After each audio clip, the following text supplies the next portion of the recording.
Pro-Culina പുതിയൊരു വീഡിയോയിലേക്ക് എല്ലാവർക്കും സ്വാഗതം. ഇന്ന് നമ്മൾ ചെയ്തെടുക്കുന്ന ഒരു എൻറ്റയർലി ഡിഫറെൻ്റ് എന്ന് പറയാവുന്ന കേരളീയർക്ക് പരിചിതമല്ലാത്ത ഒരു രുചി.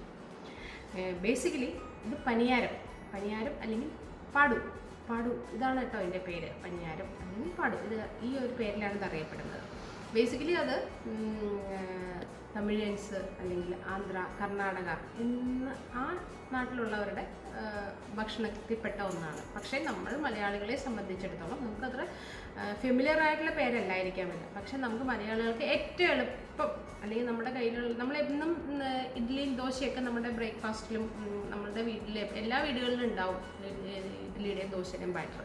ആ ഇഡ്ഡലിയുടെ ബാറ്റർ വെച്ച് ചെയ്തെടുക്കാൻ പറ്റുന്ന വളരെ കുറച്ച് ഇൻഗ്രീഡിയൻസ് വെച്ച് ചെയ്തെടുക്കാൻ പറ്റുന്ന ഏറ്റവും എന്താ പറയുക സ്പെഷ്യലായിട്ട് ചെയ്തെടുക്കാൻ പറ്റുന്ന ഉണ്ണിയപ്പത്തിൻ്റെ ആ ഒരു ചട്ടി, ഇതൊക്കെ നമ്മളുടെ മലയാളികളുടെ എല്ലാ വീടുകളിലും ഉള്ള സംഭവം തന്നെയാണ്. അപ്പോൾ അതൊക്കെ വെച്ച് ചെയ്തെടുക്കാൻ പറ്റുന്ന വളരെ സിമ്പിളായിട്ടും അല്ലെങ്കിൽ വളരെ ടേസ്റ്റി ആയിട്ടുള്ള ഒരു ബ്രേക്ക്ഫാസ്റ്റ് അല്ലെങ്കിൽ ഈവനിങ് സ്നാക്സ്. കുട്ടികൾക്ക് രാവിലെ ഇഡ്ഡലി ഉണ്ടാക്കി കൊടുത്തു, വൈകുന്നേരം ഇഡ്ഡലി ഉണ്ടാക്കി കൊടുക്കുമ്പോൾ അവരും എടുത്തിട്ടുണ്ടാവാം.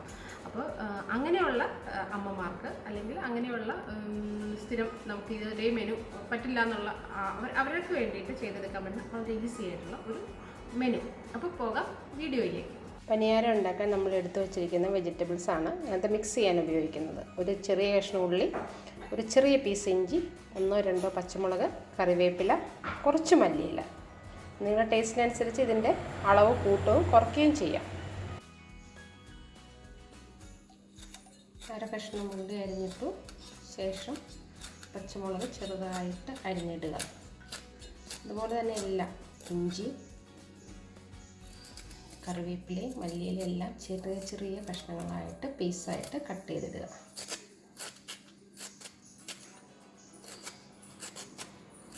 നമ്മൾ എടുത്തു വച്ചിരിക്കുന്നത് ഇഡ്ഡലി മാവാണ്. നമ്മൾ എല്ലാ ദിവസവും നമ്മുടെ വീട്ടിലൊക്കെ ഉണ്ടാകുന്ന ഒന്നാണ് ഇഡ്ഡലി ഉണ്ടാക്കാനായിട്ട് ഉപയോഗിച്ചിരിക്കുന്ന അതേ സെയിം മാവ് എടുക്കുന്നു. ശേഷം നമ്മൾ അരിഞ്ഞു വച്ചിരിക്കുന്ന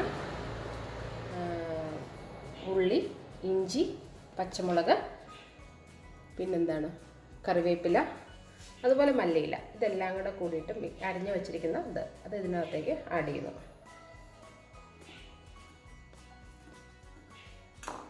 ശേഷം നന്നായിട്ട് ഇളക്കി കൊടുക്കുന്നു. ഈ സമയത്ത് നോക്കുക ഉപ്പ് ക്ലിയർ ആണോ കറക്റ്റ് ആണോ എന്നുള്ള കാര്യങ്ങളൊക്കെ നോക്കാം.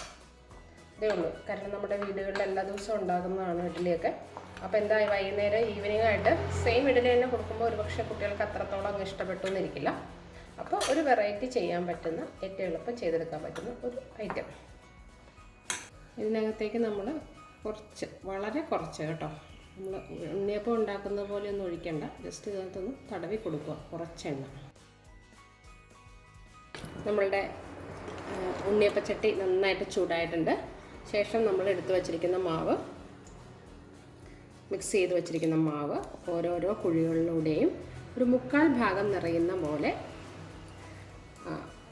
മുഴുവൻ ഒരു ചെറിയ സ്പൂണിൽ ഒരു സ്പൂണിൽ കൂടുതൽ ഒഴിക്കരുത്. കാരണം നമുക്ക് മറിച്ചിട്ടാണ് നമ്മൾ വേവിക്കുന്നത്. അപ്പോൾ അതുകൊണ്ട് തന്നെ നമ്മളൊരു 1/4 ഭാഗത്തിൽ കൂടുതൽ ഒഴിക്കരുത്. എല്ലാ കുഴികളിലും 1/4 ഭാഗം ആക്കുന്ന രീതിയിൽ ഒഴിച്ച് അത് പിന്നെ ഒരു മൂടി വെച്ച് നന്നായിട്ട് മൂടി വയ്ക്കുക. അപ്പോൾ അത് പൊങ്ങി വരാൻ എളുപ്പത്തിനാണ് മൂടി വെച്ച് അടയ്ക്കുന്നത്. പിന്നെ വേവാനുള്ള ഒരു രീതിക്ക് ഒരു 2-3 മിനിറ്റുകൾക്ക് ശേഷം നമുക്കൊന്ന് നോക്കാം എന്തായാലും. കണ്ടോ, അതിനകത്ത് പൊങ്ങി വന്നിട്ടുണ്ട്. നമ്മളുടെ എടുത്തു വച്ചിരിക്കുന്നത് അത് പതുക്കെ ഒന്ന് മറിച്ചിടുക. കാരണം നമ്മൾ ഒരു ഭാഗമേ നമ്മൾ വെന്തിട്ടുള്ളൂ. അടുത്ത ഭാഗവും അതുപോലെ തന്നെ വെന്ത് കിട്ടാനുണ്ട്. എണ്ണ നമ്മൾ കുറച്ച് ഉപയോഗിച്ചത് കൊണ്ടാണ് കേട്ടോ. കാരണം കുറച്ചുകൂടി വേണമെങ്കിൽ യൂസ് ചെയ്യാം. നമ്മളത് കുറച്ച് യൂസ് ചെയ്തിട്ടുള്ള ഒന്നേ ഉള്ളൂ.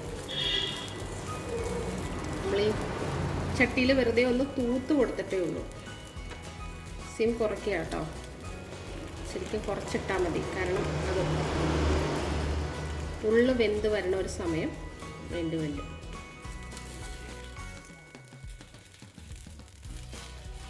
കുറച്ച് സമാധാനത്തോടു കൂടി വെക്കുക.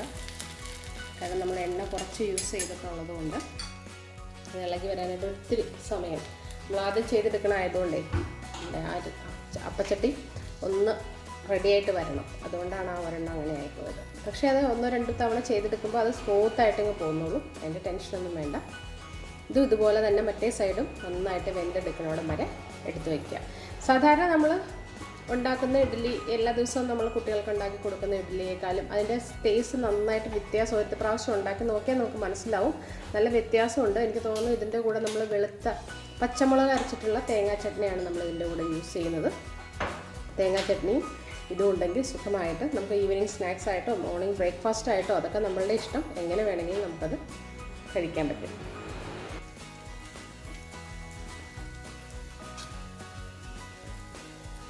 ഇടയ്ക്കൊന്ന് തിരിച്ചിട്ട് നോക്കുക, ഇതൊക്കെ കറക്റ്റായിട്ട് വെന്തിട്ടുണ്ടോ എന്നുള്ള കാര്യം. വെന്തതിന് ശേഷം മാത്രം എടുക്കുക കേട്ടോ, കാരണം അതിനകത്ത് കടിച്ചു കഴിയുമ്പോൾ ഒരു ഇതുണ്ടെങ്കിൽ അത് ടേസ്റ്റ് ഇല്ലാതെയാവും. അപ്പോൾ അത് കാരണം 1-2 തവണ ഒന്ന് നോക്കി അതിൻ്റെ തീയുടെ അളവ് കൂട്ടിയും കുറച്ചും ഇട്ട് നോക്കി വേണം എടുക്കാനായിട്ട്.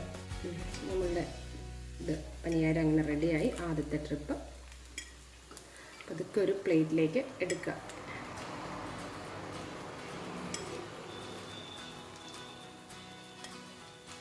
കുറച്ച് സമയം നമ്മളത് വേവാനുള്ളൊരു സമയം കൊടുക്കണം കേട്ടോ.